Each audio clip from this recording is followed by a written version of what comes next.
from it. Destiny arrives all the same.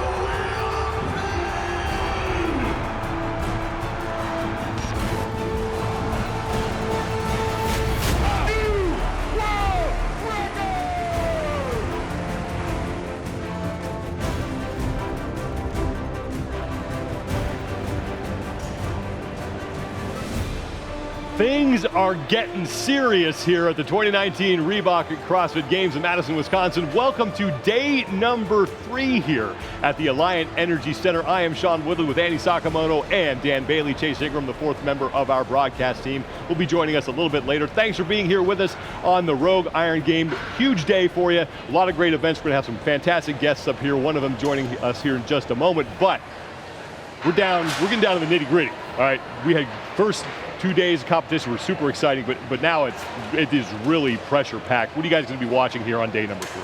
Well, for me, it's going to be how the truly unknown combined with the cuts, something we haven't seen before in the CrossFit Games, is weighing on these athletes, because right now it looks like it's weighing even on some of the best of the best.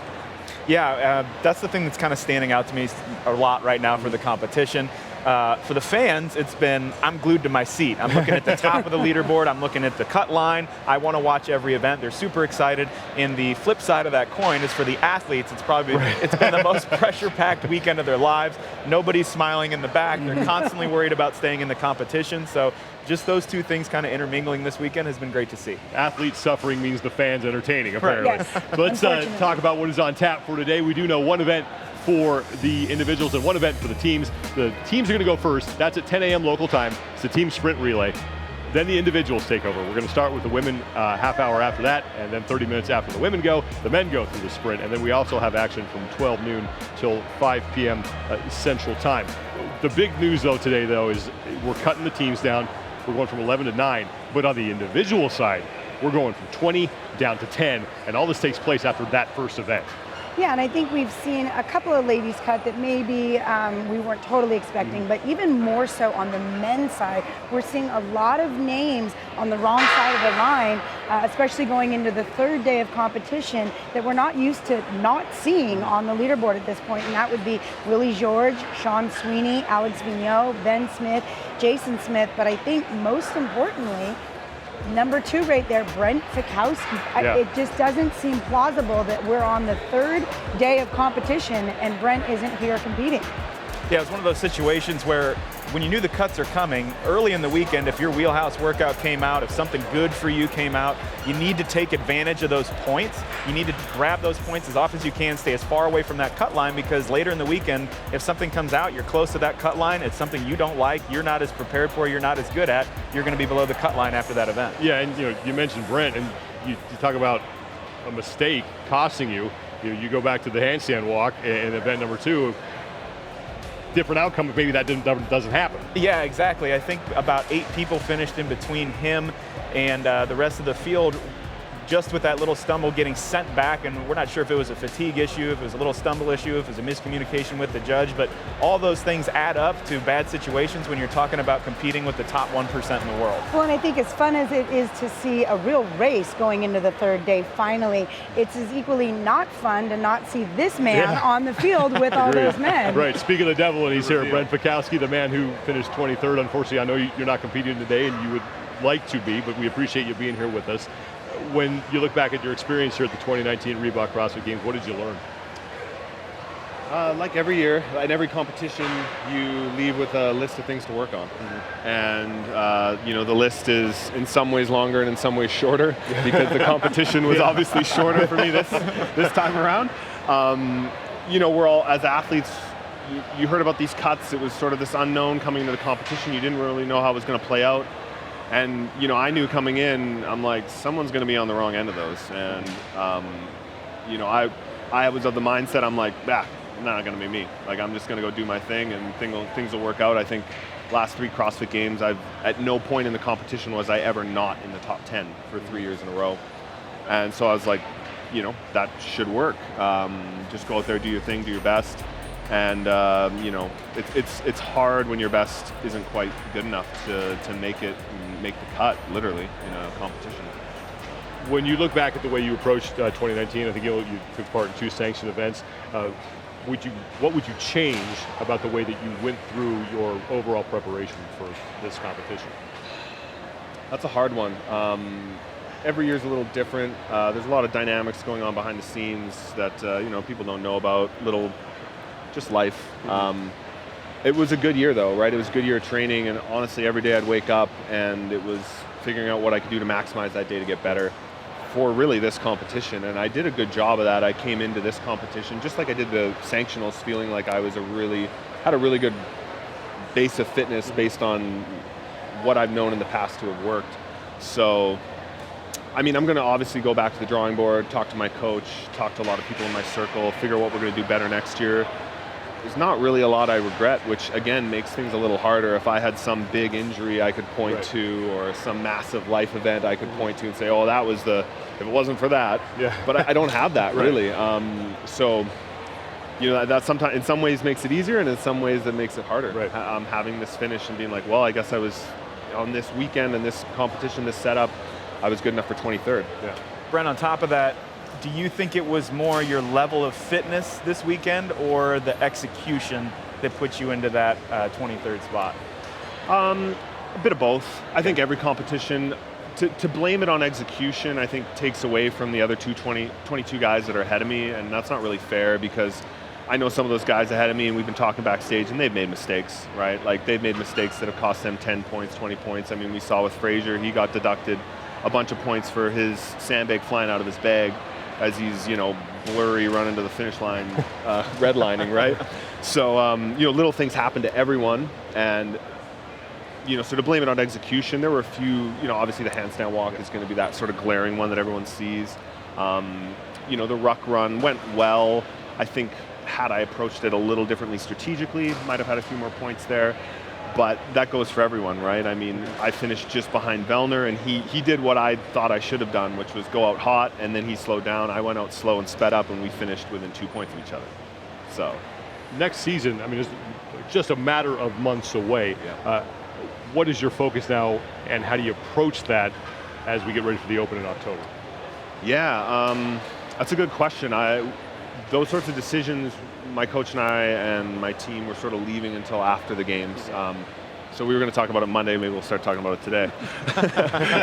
Lots of quick cut jokes here. Lots of quick cut jokes. Not holding back. I'll get them in so you guys don't have to. Hey, as long as you're smiling about it. Yeah. I'm trying, holding them back. Yeah. But not too sure yet, honestly.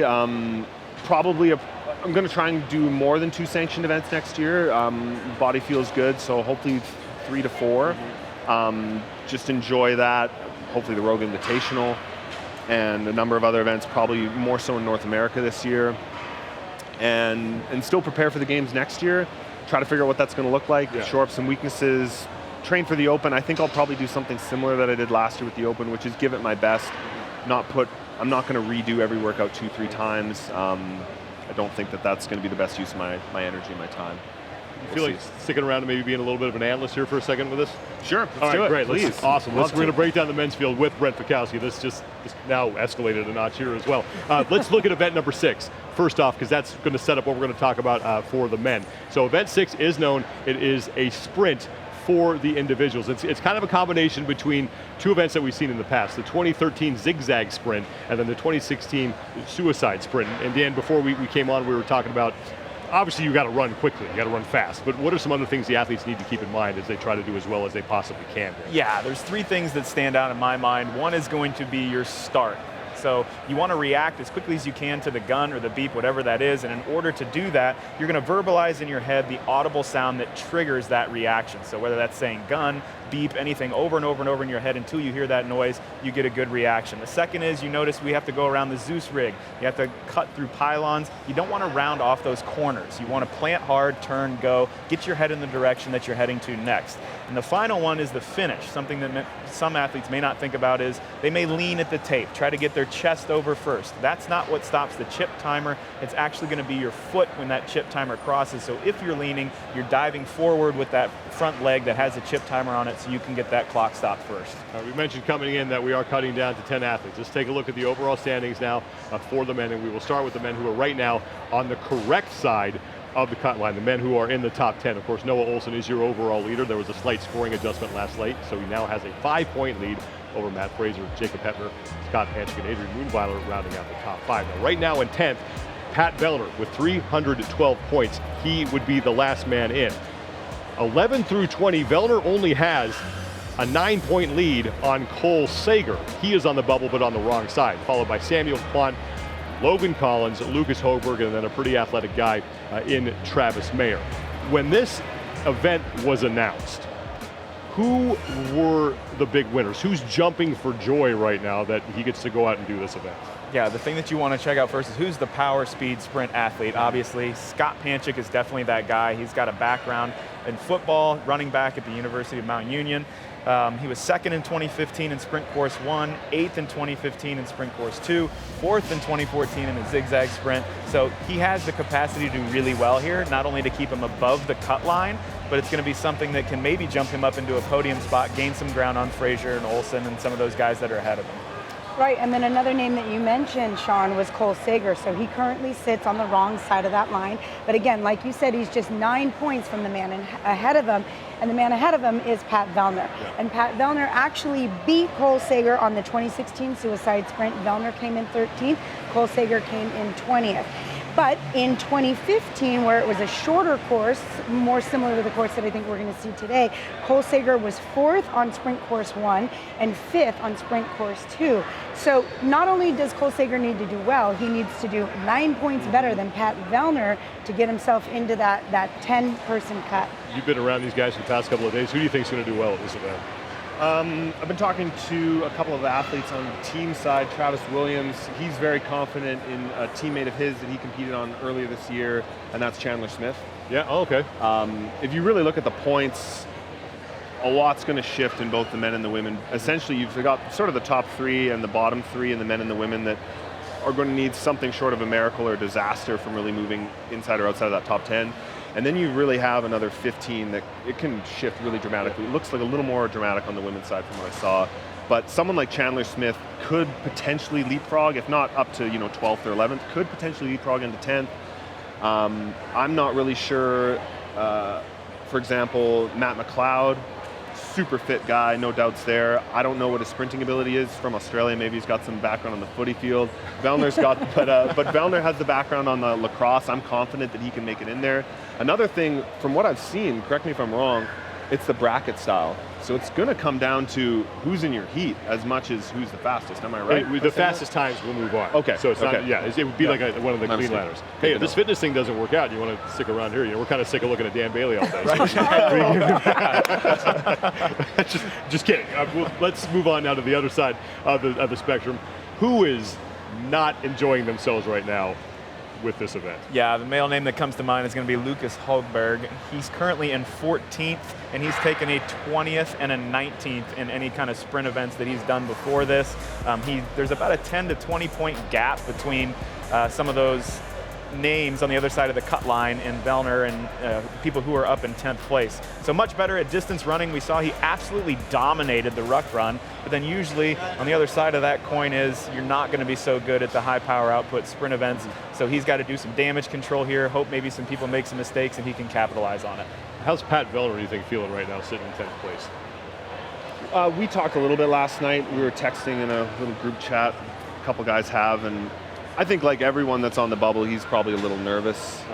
He's a game day competitor. I'm not worried about him going out at full tilt speed, giving it everything he has, but all it takes is a little slip. And the interesting thing with sprinting is all these guys have power, right? All these guys have power cleans over 315, probably 335 for a lot of these guys. And for myself, I haven't done great in the sprinting events. I've been working on my sprinting technique, and it's changed a lot just working once a week with a sprinting coach. He talked to me, he's like, you got the legs, you got the core, it's those fine-tuned things just to take a half second off every few months. And so we don't really know. Maybe Hogeberg's been putting in the time on that. So some of these other athletes potentially, or some other ones have been resting on their laurels that, oh, I used to be a football player, I'll be fine. It's hard to say. It's going to come down to the wire. Yeah. Well, Brent, thanks so much for joining us. We're going to let you go. Best of luck moving forward. Yeah, appreciate you doing this. Yeah. We will now turn our attention to the women's side of things. And again, same question, or same thing with them. We're cutting from 20 down to 10. So let's take a look at the women who are on the right side of the cut line right now. And it is Tia Toomey who has a 12-point lead on Carrie Pierce. Kristen Holta is in third, followed by Jamie Green and Anna Frank. Annie Thorisdottir right now sits in 10th place, so she would be the last woman into the final 10. The women who are on the wrong side of the cut line, and there are some big names here. Catherine Davidsdottir, former champion. Sam Briggs, former champion. And then you have Sarah Sigmundsdottir. She's all the way down there in 20th, so she is in trouble, needs a huge performance here in event number 6 in order to stay alive. So let's do the same thing that we did with the men. Who is really happy right now? Who's the biggest winner? Yeah, I think of the daughters, Helga Daughter is going to be the one who's really happy right now. She took a 2nd and 6th in 2015 in the sprint events, so she did very well there. She's got to be stoked that this is coming out. Currently in 12th after a 14th place finish in Mary, so didn't finish the day yesterday very good. It's got her below the cut line, but seeing this come out this morning has to put a smile on her face. She's got to be able to capitalize in this event today. Yeah, and there's actually 2 names that come to mind for me, and that's Tia Claire Toomey and Kristen Holta. So both these ladies have traditionally done very well with sprinting events. Tia won the 2016 suicide event, and then she got a 4th and a 3rd, respectively, in the sprint course 1 and sprint course 2 in 2015. Holta, another name that I think will do really well. She was 5th on the 2016 suicide sprint, 3rd on sprint course 1, and then she actually won sprint course 2 in 2015. So when I look at this event and I look at those 2 ladies, I think it should not only help them stay within the top 10, but actually in that 1st, 2nd, and or 3rd position on the leaderboard right now. Where there are winners, unfortunately, there have to be some losers. Who are the biggest losers right now with this announcement? There's actually a collection of names. We're looking at unfortunately, we're looking at the past champs for that. The Catherine Davidsdottir, Sam Briggs, Annie Thorisdottir. None of them have done traditionally well in any of the sprint events. I'm just going to read some stats. No names listed, but we've got a 20th, a 21st, a 29th, a 30th, a 31st. So always in the bottom half of the field, not garnering any points there. And they're all in positions where they need to jump to get above that cut line and protect their weekend so that they can continue.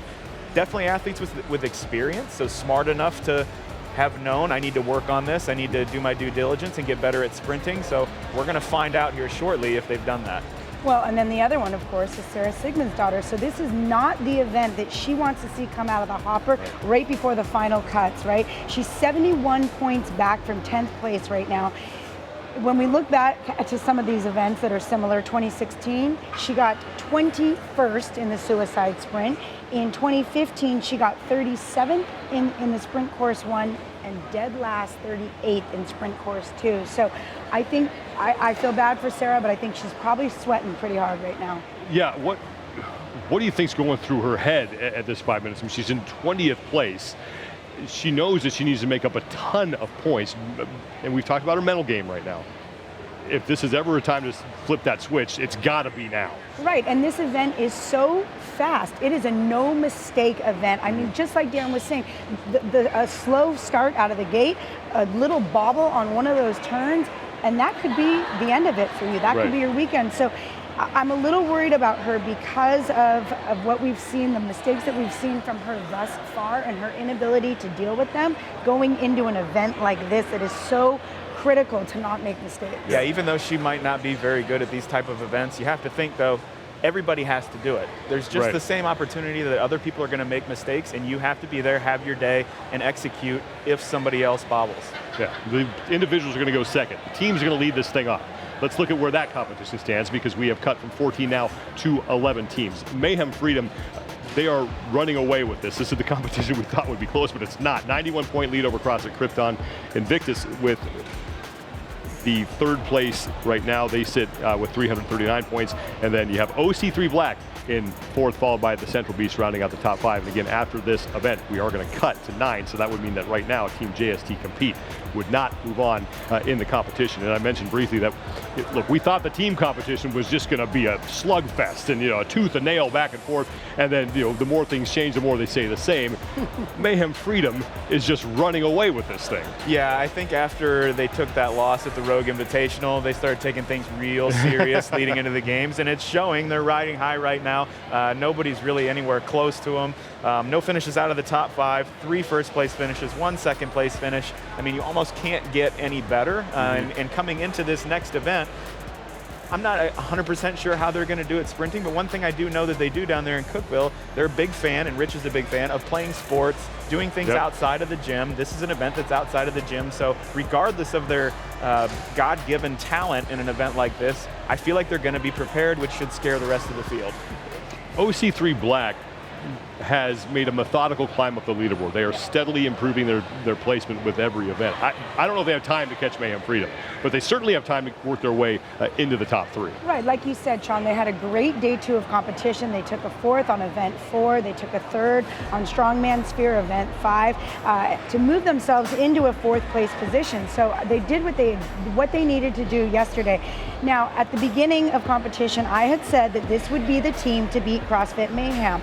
At 147 points back, it's looking less and less likely that that's actually an option. So at this point, OC3 Black really just needs to concentrate on doing what they did yesterday, having really strong event finishes, and now getting themselves into a podium position. They're 21 points back from Invictus, so they can very easily make up those points in the next few events and get themselves at least back on the podium. Yeah, they are up first. The teams are with their event number 6, and it's going to look a lot like the individuals event, except this one is going to be done in relay style. Same course, but they will go one at a time, and the fastest team will win the events. Now you have 4 athletes who are running this as opposed to just 1. What are the keys here for the teams? Yeah, the keys are going to be very similar to the individuals, so everything that we kind of mentioned before with the start, the finish, the cutting, the turning, but now you've added in a hand slap, right? So the only potential danger you could run into there is if your athlete leaves a little bit early. So if somebody takes a step out onto the field before you've actually made that contact, I have to imagine that there's going to be some kind of penalty there. If you take a penalty in a sprint event like this, consider yourself at the bottom of the leaderboard. Who do you like to do well in this event for the teams? Well, oh, go ahead. You go ahead. Okay. No, Thank you. No, you. Yeah. No, you. I'm actually going to pick CrossFit Krypton. I think they have a lot of momentum moving into the weekend. When I just look at the names, a lot of them just say athlete to me. So that's something that stands out that you need to be good at for this event with sprinting. All have some form of athletic background. Cody Mooney's been playing football before. Alex Smith, the Smith family, is very involved in sports. Same with Jessica Griffith. So I think they're going to do well in this event. They have a lot of momentum, a lot of confidence coming into the day 3. For me, I'm going to look at a team that I don't know that they're going to do well on this event. We shall see it, and that's Team Don't Stop. Okay. So they had a really good second day. They kept themselves in that 7th place position. But if I were Team Don't Stop, I want to be further from that cut line at this point. Now they have a really good chance with Roy Gamboa, who won the Suicide Sprint in 2016 and was 7th in the Zigzag event in 2013. Jen Smith, she has a track background. That bodes well for them as well. What I don't know is how will Travis Williams, who I believe has a baseball background, and Alexis Johnson be able to do for their team. But again, looking at that team, you don't just want to be above the cut line, you want to have some distance above that cut line at this point. So I think they really need to have a good event here. Yeah, if you're on just the right side of this cut line, you're probably going to be on the wrong side of the next cut line. We have been asking you to submit your questions for Dan Bailey via social media, so let's do another segment of Ask Dan Bailey. This is more of a comment to Dan Bailey, but this is from Katie Wonders, who says, love Haley. I'm going to guess Haley Adams. Haley Adams, yes, huge future here. That seems to be agreed. The correct statement. Why would you agree with that? She's just a stud. I mean, she made a cut line. She was one of the few to finish that first event, I think. When you look down that list of the women, how they finish, you see a lot of caps. She's one of those ones who finished. An incredibly tough event. super young, doesn't have a whole lot of exposure to this side of the competition world, but she came in here and acted like she did. She came in here and acted like a pro, and she's treating it like that. Super young, I think the future's super bright. Right, that's what's been so impressive to me is her composure on the big floor with all of the ladies at 18 years old. Very impressive. Next question is about Matt Fraser. The question is from Jeffrey B. Anyone going to beat Fraser this year? That's the $1 million question. This is the only time we've seen him look human, and it took a penalty to do that. So my money is still on Matt Fraser right now. I've been fielding a handful of questions of, well, where do you think Matt's head's at? I don't think he's got it. I think it's, too much pressure for him. I don't at all. If I know Matt at all, he's fired up today. He is not happy with sitting in second place. His constant mantra over the years where he was taking second and being close to the podium was, second place sucks. He doesn't enjoy being there. And the way in which he kind of dropped down yesterday, I think he's going to be really fired up to kind of redeem himself and prove that he belongs on the top of the leaderboard. Yeah, here's my question for Dan Bailey. Doesn't this remind you of 2014 with Rich Froning, and he had that, I don't know if he's going to do it. He had that 333, and then the weekend shows up and he just hammers everybody. By the way, guys, it's only Saturday. Exactly. Like, we're not done yet. We're not done yet. We have a whole lot of events, and that leaderboard at the top could not be any closer. Right. Okay, we have one more. One more question for Dan Bailey. I think this one is about Noah Olson. Not up on the screen yet. There we go. How is Noah at sprinting? That's from Pete Z.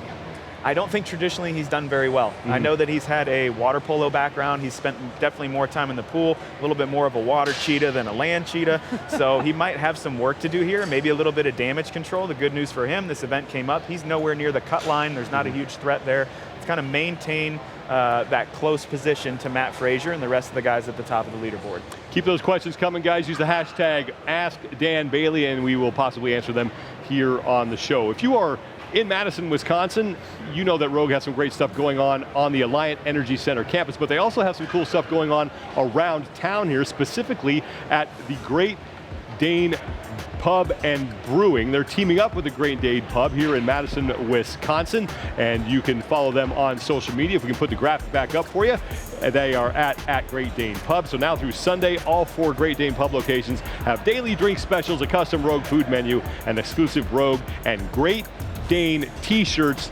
and pint cups. So check them out if you're in town, any one of their locations.